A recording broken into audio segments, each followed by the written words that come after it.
حضور سید عالم صلی اللہ علیہ وسلم ایک صلح کرانے گئے، فرمایا میں دیر سے آیا تو جماعت کرا لینا۔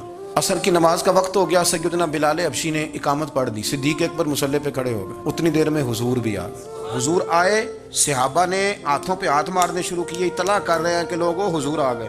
سرکار اگلی صف کے قریب پہنچے تو جناب صدیق اکبر نماز پڑھا رہے تھے۔ نماز، لوگ تو بغیر نماز کے ادب کرنے پر اعتراض کرتے ہیں، میں بخاری شریف کی حدیث پیش کر رہا ہوں، نماز پڑھا رہے تھے، انہیں پتہ چل گیا نا حضور آئے ہیں۔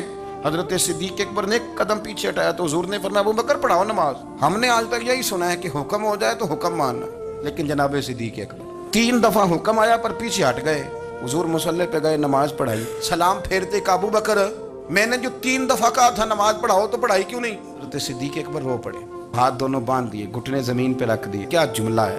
عرض کرنے لگے یا رسول اللہ، ابو قحافہ کے بیٹے کی اتنی بھی جرت نہیں کہ مدینے والے رسول کو نماز پڑھائے۔